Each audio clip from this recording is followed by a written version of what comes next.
Good morning to all.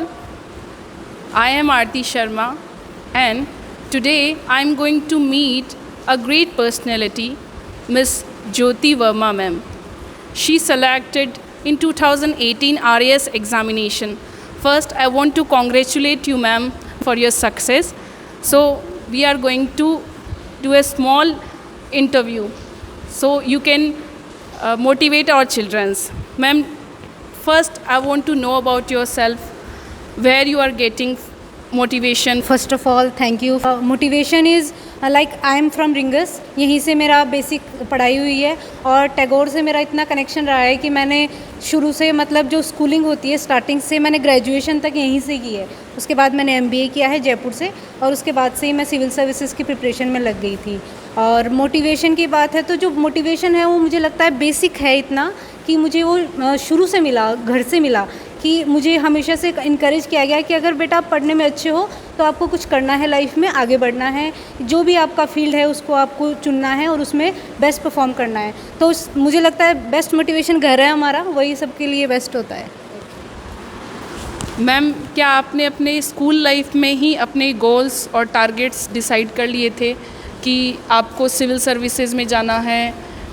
तो उसके लिए आप बच्चों को क्या मैसेज देना चाहेंगे कि क्या वो शुरू में ही ये डिसाइड कर सकते हैं कि उनके लिए फील्ड कैसा है, उनको कितनी मेहनत करनी होगी? आपने क्या क्या उतार चढ़ाव देखे हैं, मैं इसके लिए आपसे जानना चाहूँगी।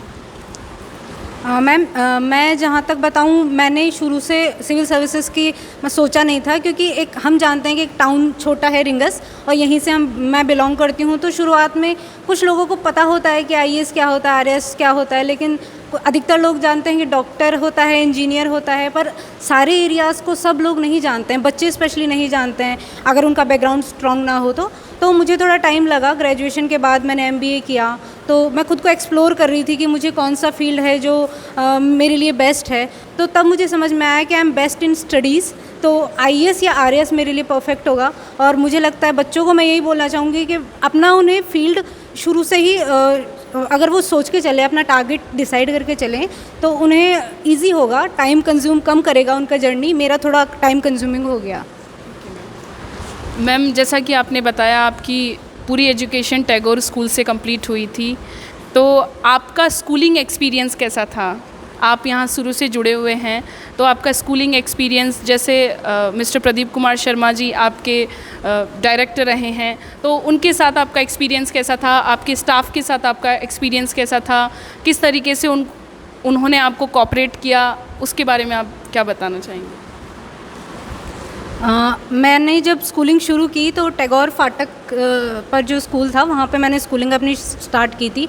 तो प्रदीप जी सर से मैं सबसे बड़ी चीज़ मैंने उनसे जो लाइफ में सीखी है वो है डिसिप्लिन। वो इतना डिसिप्लिन था उनके अंदर कि वो सुबह अगर हम 7 बजे बच्चे पहुँच रहे हैं तो वो 6 बजे रेडी होके वहाँ पे होते थे बच्चों को गाइड करने के लिए। उन्हें टाइम टू टाइम वो टाइम देते थे, प्रेयर असेंबली होती थी उसमें वो उनको मोटिवेट करते थे। तो ये डिसिप्लिन और मोटिवेशन मैंने उनसे सीखा। और रही बात स्टाफ की, तो मैं उसके लिए सर को भी थैंक यू बोलना चाहूँगी, प्रदीप जी सर को, क्योंकि इतना एक्सीलेंट स्टाफ था जो आज भी मेरे बेसिक्स हैं ग्रामर के वो मुझे RAS एग्ज़ाम में भी काम आए हैं। तो जो इंग्लिश के टीचर थे, मैथ्स की फैसिलिटीज़ थी, उन्होंने मतलब उन्हें पता होता था कि बच्चा किस फील्ड में अच्छा कर रहा है और वो उसे इनकरेज करते थे उस वे में। अगर आप मैथ में अच्छे हो तो वो बोलते थे कि हाँ ये हमारे स्टूडेंट्स हैं जो मैथ में अच्छा करें, इन्हें ये करना चाहिए। जो इंग्लिश में अच्छे थे तो सर उस हिसाब से इनकरेज करते थे। पुअर बच्चों पे भी ध्यान दिया जाता था ऑब्वियसली, लेकिन जो बच्चे, क्योंकि मैं एक ब्राइट स्टूडेंट रही हूँ शुरू से, तो मेरे ऊपर अच्छा उन्होंने फोकस किया। और मैं यही बोल रही हूँ कि जो बेसिक्स हैं वो मेरे इतने क्लियर थे कि आज भी मुझे ग्रामर फिर से पढ़ने की ज़रूरत नहीं पड़ती है। तो उसके लिए मैं सर को थैंक यू बोलना चाहूँगी। मैम, RAS बनने का ड्रीम जो आपका था वो आपको कहाँ से इंस्पिरेशन मिला? जब आप बता रहे हैं कि आफ्टर ग्रेजुएशन आप अपने आप को एक्सप्लोर करना चाह रहे थे, तो मैं ये जानना चाहूँगी कि कहाँ से आपको ऐसा मोटिवेशन मिला कि आपने RAS को चूज़ किया?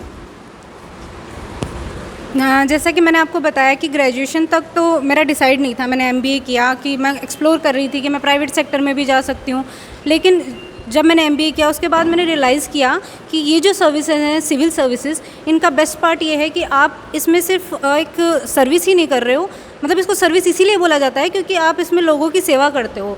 तो आप अगर आपके मन में ये भावना है कि आपको एक समाज से जुड़ाव रखना है, समाज की सेवा करनी है, कुछ जाने से पहले, दुनिया से जाने से पहले कुछ करके जाना है, तो उसके लिए सिविल सर्विसेज एक अपॉर्चुनिटी अच्छी प्रोवाइड कर रही हैं। क्योंकि एक तो इसमें ऑलरेडी जॉब इतनी अच्छी है कि आपको और किसी जॉब जैसी सिक्योरिटीज़ मिलती हैं, पर उसके साथ में आपको बेस्ट पार्ट ये मिलता है कि आप अपने लाइफ के जो मोटिव्स हैं उनको आप अच्छे से कंप्लीट कर सकते हो। कि आपको अगर किसी का भला करना है, वो आप उसके लिए आपको खुद को पावरफुल बनना पड़ेगा। मैं बच्चों से अगर देख रहे हैं जो भी, मुझे उनको भी यही बोलूँगी मैं कि अगर आप सोचते हो कि आपको समाज के लिए कुछ करना है, अपने पेरेंट्स के लिए कुछ करना है, किसी के लिए भी कुछ करना है, तो सबसे पहले आपको अपने लिए कुछ करना पड़ेगा। अपने मार्क्स अच्छे लाइए, खुद को अपने पैरों पे खड़ा कीजिए, खुद को डिपेंडेंट बनाइए, तब जाके आप और किसी के लिए कुछ कर पाएंगे। So good to know ma'am, बहुत अच्छा लगा आपकी ये सब बातें जान करके, और बच्चे भी बहुत मोटिवेट हो गए ये सब सुन करके। मैम, मैं आपकी तरफ से कोई भी मैसेज बच्चों के लिए, कि आप बच्चों को कोई मैसेज देना चाहते हो तो प्लीज़ आप बताइए। बच्चों के लिए मेरा मैसेज यही होगा कि ठीक है, जैसा बचपन होता है आपको वैसा बचपन जीना है।